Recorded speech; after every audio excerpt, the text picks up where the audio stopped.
The Monster Hunter series is truly one of the more unique series in gaming. It's been around all the way since 2004 and has been home to many different platforms since. But with this new title, it's made its way into multi-platform territory. This is easily the most accessible and streamlined game in the franchise, and that's not necessarily a bad thing. Let's start with the story. The story in Monster Hunter World isn't really anything new for the series. You're a hunter, you work for an organization to hunt monsters, and you and a grip of homies are sent to this new island to hunt monsters. Oh, and there's also this really big bad monster, and he's like the real problem, dude. Oh my god. So again, nothing new for the franchise, but its inclination to be taken more seriously is. I'm pretty sure there's more cutscenes in this game than every other Monster Hunter game I played combined. And even then, it's still not that many cutscenes. And that's kind of the problem here. The story becomes bland and in the way at first. With previous titles, you kind of just forget about the story and even kind of make your own as you progressed. The story bits were more spread out, but with the world's main story, it's pushed so much more and so much more quickly, but not enough to the extent of taking it seriously. It's just kind of there, and while the story itself is by no means bad, it's just kind of meh. Thankfully, the story takes a back seat when taken as a whole, and when the main story is completed, you're still just scratching the surface of this game. Finishing up the main story took me about 30 hours to do, but after that, the game just keeps on giving you shit to do. New locations, new monsters that were never even mentioned in your first 30 hours of playing start showing up. New armors, new buffs, materials, it's all really impressive stuff. So overall, the forced story with its unskippable cutscenes can be annoying, but in the grand scheme of things, it's a minute annoyance. And besides, seeing your palette go in these cutscenes is reason enough to deal with them, I think. Let's move on to the gameplay. So a lot has changed here, but the core of the game remains the same. Kill or capture every fucking monster you see. Carve up their defeated corpses and use the material for the weapons and armor. A number of mechanics have been made more accessible with this title. Gathering materials is much faster and easier. You got bugs telling you where to go constantly. You always got some wheatstone, I don't know, to sharpen your blades. You don't even have to worry about your inventory getting full after every quest. Gathering herbs automatically gives you 2 potions already crafted for you. You don't even need to cook meat anymore. How many times have you cooked meat in this game? Fucking 0. You technically can do it, sure, but the incentive just isn't there anymore. Are these good things? Bad things? I don't fucking know. But it does change the pacing of this game, and more importantly, the fights. Now don't get me wrong, this game will destroy you.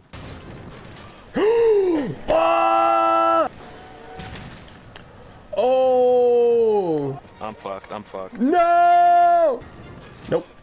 No! Oh, he shot me down, dude.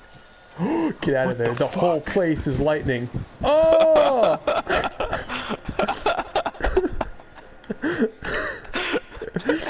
He set a fucking trap, dude. The bosses here are tough, especially as you progress further in the game, and while I thoroughly enjoyed all the bosses I faced, I didn't feel the same connection I did with previous titles. Why?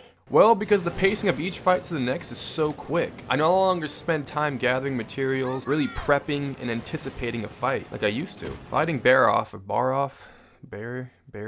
And Monster Hunter Tri was so much more intimidating than here, and he still is. But despite all these comments harkening back to previous titles, due to the streamlined mechanics, this is still the most fun I've had with a Monster Hunter game. The movement speed with traversal and in combat has been improved tremendously, but so too have the monsters themselves, which keeps things balanced. Fights are more varied and entertaining due to the possible interactions with other bosses, but also due to the high amount of variety in the weapons. There are 14 different weapon types with completely different playstyles on each one. Landing one of your special moves on a boss never gets old. So while a lot has been made more accessible here, in the grand scheme of things, you're still gonna fucking die a lot, and you're still gonna rage, and it's still gonna be hard as shit. Priorities have changed here, and I think for the better. Let's move on to the presentation. So like the last 50 Monster Hunter titles have been with Nintendo, and more precisely, the 3DS. So going from this to this, it's kinda cool, you know, yeah, woohoo!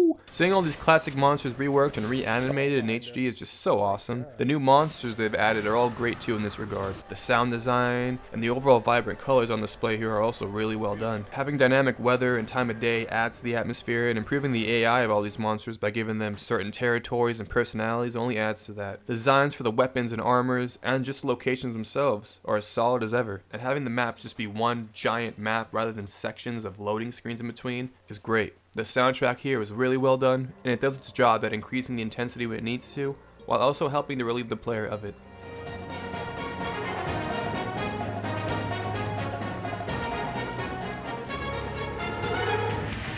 And even though I had issues with the more focused story and the unskippable cutscenes, the cutscenes themselves are animated really well, and in all honesty are kind of fun to watch, especially for the signature boss cutscenes, which are all awesome. It all feels like Monster Hunter, which is great. It's good. Technically, there are some hiccups though. The frame rate is unstable as hell. I'm not sure why Capcom decided to go with an unlocked frame rate, but it definitely wasn't the best move. And while collision detection here is the best I've played in the series, minor clipping is still present. Multiplayer is kinda odd too. Servers have worked great for me, and they've integrated the single player and multiplayer quests together, which I personally find to be a great choice. But in order to play any of the single player quests with you and your buddies, you all have to individually start the quest, watch all the cutscenes of that quest, leave the quest, and then start the quest back up again for everyone to join. It's an odd design choice that just wastes time, but I can see it getting patched in the next couple of weeks, hopefully. Menu layouts and the quest boards are all nice and easy to follow. Tutorials are plentiful for those having a hard time with the controls or just the menu layouts. So despite some of the hiccups on the technical side of things, the overall presentation here is awesome. Everything I wanted a next generation Monster Hunter to be. Let's move on to the verdict. So this review might have seemed more negative for some, but really understand that this game is just so much fun to play. I think Capcom has really perfected the gameplay loop of this series. It's just so satisfying to progress through this game, and it really doesn't get boring or stale. Most of the more negative comments I made were just kind of nitpicks that relied heavily on nostalgia of previous titles. When taking this game as a whole, this really is the best Monster Hunter game that's been released. I'm gonna plop this at a 9 out of 10.